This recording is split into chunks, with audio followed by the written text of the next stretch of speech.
what's the point of the parable is really the question. What is it Jesus is trying to teach us? He showed his love for people, not just by his words, but with his actions. And he didn't just say, love your neighbor. He did something about it. And he spent times with those who had no relationship with God. And the question I want you to ponder today is, when's the last time you spent time? On purpose. Intentionally. With people who don't know God. With your eye on the target. I'm not talking about haphazard. I'm talking about intentionally, I'm spending time with these people to build a bridge, to lead them to the person of Jesus Christ. When's the last time you gave time for your neighbor instead of just waving as you shut the garage door? Realizing that God put me in this neighborhood, He put me on this street, He put me near these people on purpose. With intentionality. And here's the thing though, you just can't walk up to somebody and say, let me talk to you about Jesus. I can't think of anything, quite honestly, that would make somebody more uncomfortable in our culture than that being your lead-in. Of, hey, I'd like to talk to you about Jesus.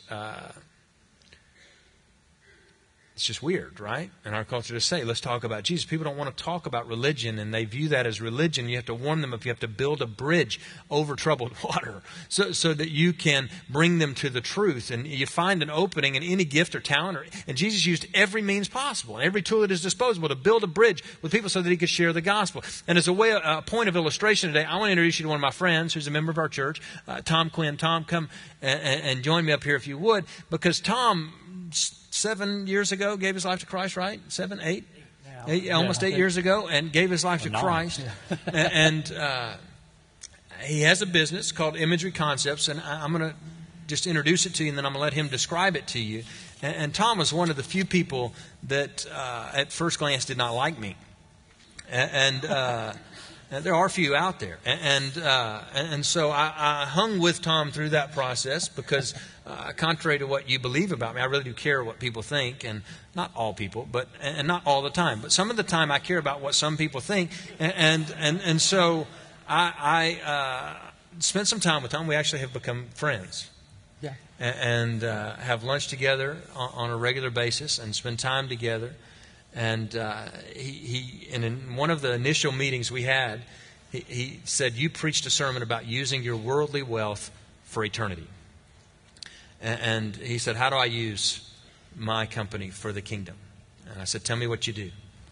And he began to describe to me this system, this digital imaging system for protecting kids from abduction and after they've been abducted, where you put a picture in the software and you keep the height and weight and all of that information current, and this software helps you do that, and it reminds you every 6 months, whether you open the software or not, to update the picture and update the height and weight of your kid. And there's a feature on it, a patented feature, where you can push a button and it sends it to the police, and within seconds they can have that. And I'm like, this is what you do, and you're asking me, how do you use this for the kingdom? Because he had designed it to make money, and he had designed it to help insurance agents build a relationship with people in their community so that they could talk about insurance. Now, if there is a subject equally as offensive as Jesus, it's insurance, right?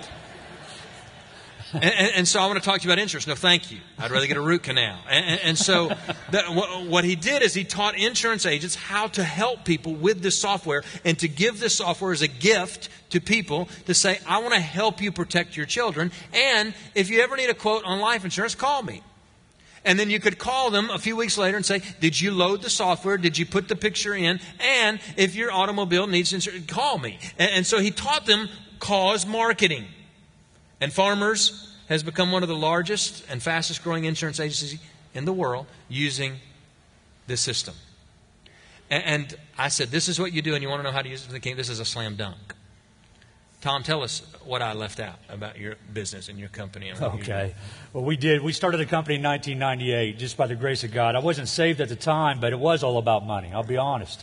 You know, I saw an opportunity to get into the computer business. I've been in the printing business with my good friend and fellow member here, Chris Hislop, and just knew I needed a life change, but God had a plan for me. And let me back up just a second. I ran into a child predator as a kid, and nobody ever told me about them. You know, they wasn't ever talked about, anything like that. And that messes with you. And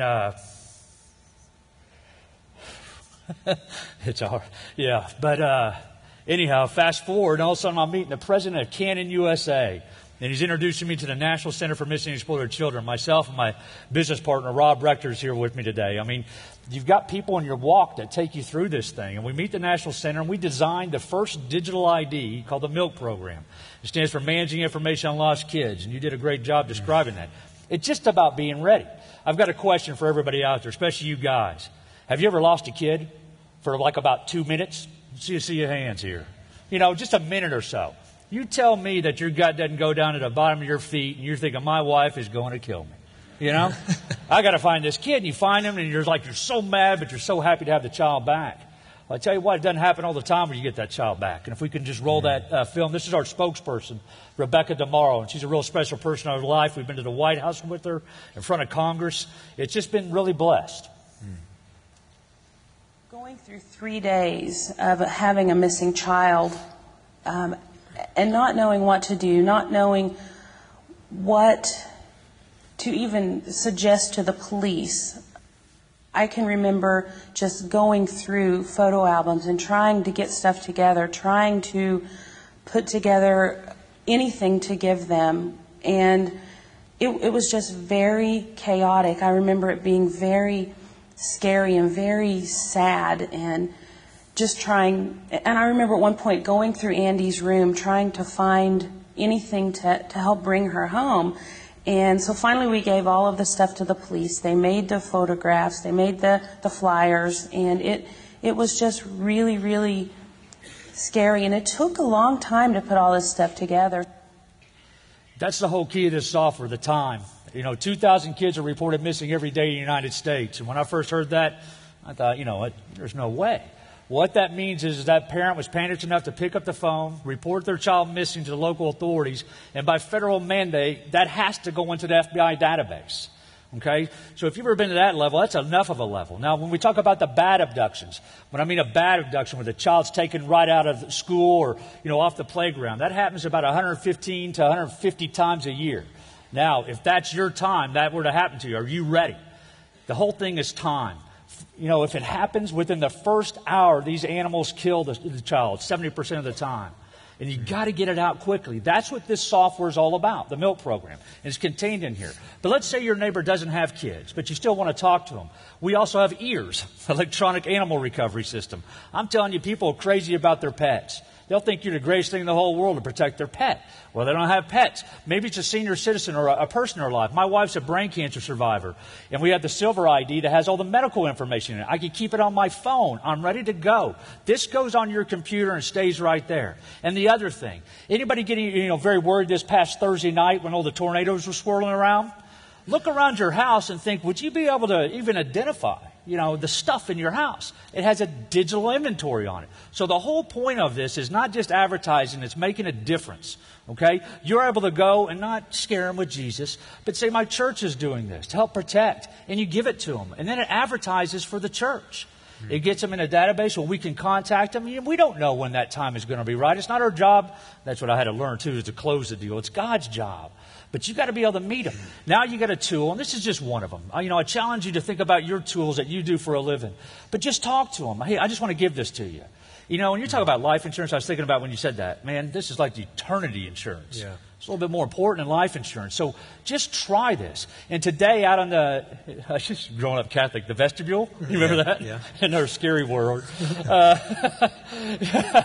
There's a big milk tin out there. And that's sponsored by TNT. And I don't know, is Josh here with us right now? Josh, are you there? He's way back in the back. He's hiding out in the back. You know Josh. Yep. They funded this whole thing. We ran out of CDs at the first service. 400 CDs. We picked up another 600. The challenge is fill this out. You can take one for yourself, and you can also take another one for a neighbor to introduce them. And this is all because of TNT's generosity for the kingdom.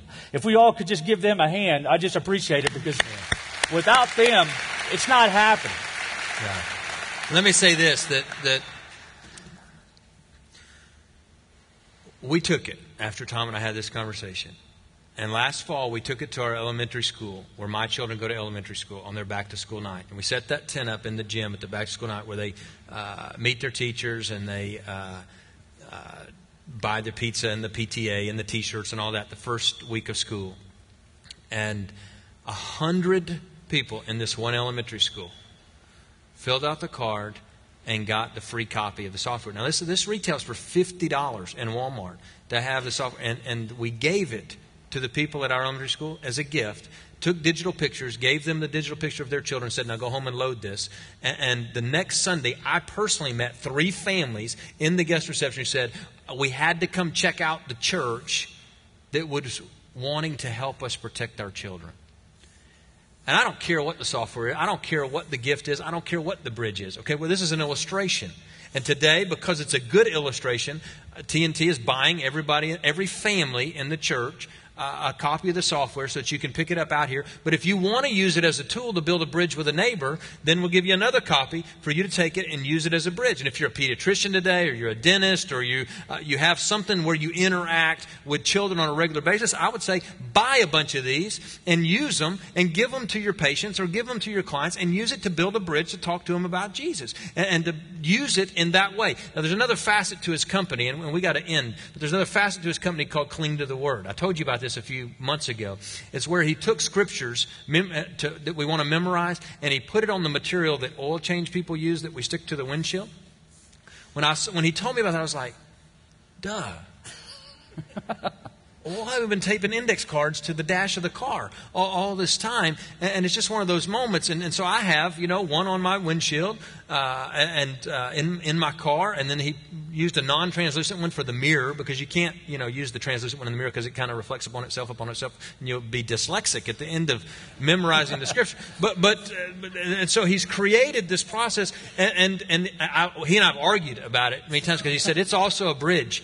To share the gospel. I said, no, that's not really a bridge. That's memory for Christians. And even this morning we argued about it. And he said, it is a bridge because 85% of America says they're Christian.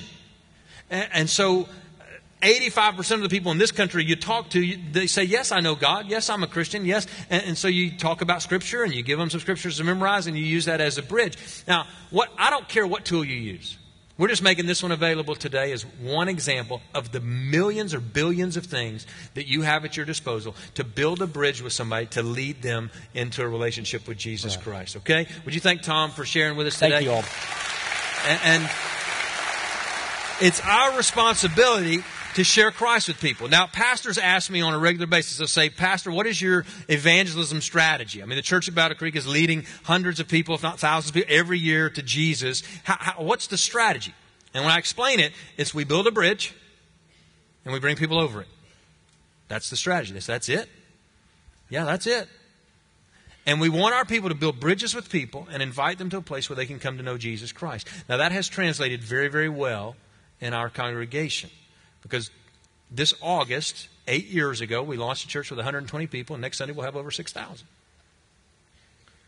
It's worked very well around here.